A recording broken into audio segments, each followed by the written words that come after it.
the jaw. Banda didn't flinch. No one separates fights in Bayan Layi, except if someone is about to be killed, or if the fight is really unfair. Sometimes even then, we just let it go on, because no one dies unless it is Allah's will. Banda grabbed Gobedenisa by the shirt, punched him twice in the face, and twisted his right arm, which was reaching for a knife in his pocket. He pinned Gobedenisa to the ground, and with his right fist, made a long tear across his cheek. No one holds a grudge in Bayan Layi. Gobedenisa still has his scar, but he follows Banda and does what Banda says. Everything that happens is Allah's will. So why should anyone keep a grudge? I like Banda because he is generous with his wee-wee. He doesn't like the way I tell him things that happen when he is away in Sabangari, in the center of town. He says I don't know how to tell a story, that I just talk without direction, like the Harmattan wind that just blows and blows, scattering dust. Me, I just like to say it as I remember it, and sometimes you have to explain the story.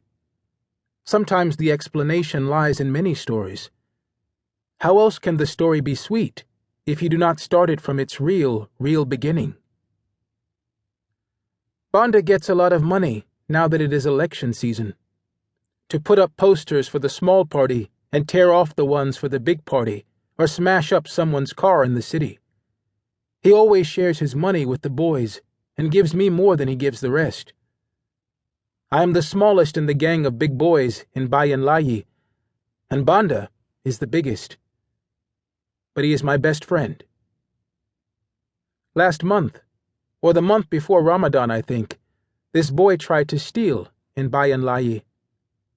No one dares to come steal in Bayan Layi. Because it is a small community, it is easy to detect a stranger who is loitering. The boy tried to take some gallons of groundnut oil from Aman Ladidi's house. Her house is Ba'ashiga. Men aren't allowed to enter. She saw him and screamed. Then he ran and jumped over the fence. I like chasing thieves, especially when I know they are not from Bayan Layi. I am the fastest runner here, even though I broke my leg once when I fell from a motorcycle in Sabangari. Anyway, the groundnut oil thief. We caught him and gave him the beating of his life. I like using sharp objects when beating a thief. I like the way the blood spurts when you punch. So we set this boy down, and Banda asked what his name was. He said Idowu.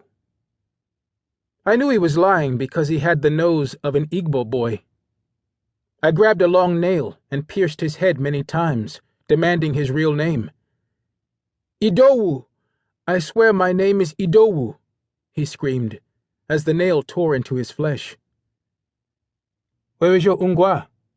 Achishuru, the boy with one bad eye asked, slapping him across the cheek. He knew how to slap, this boy with one bad eye. Near Sabangari, the thief said. Where exactly? I shouted. He kept quiet, and I punched him in the neck with my nail. Sabon Layi. Then he just got up and ran, I tell you. Like a bird in the sky, he just flew past us. We couldn't catch him this time. Banda asked us to leave him alone. He didn't reach Sabon Layi. Someone saw his body in a gutter that evening. See how Allah does things? We didn't even beat him too much. We have beaten people worse, wallahi, and they didn't die.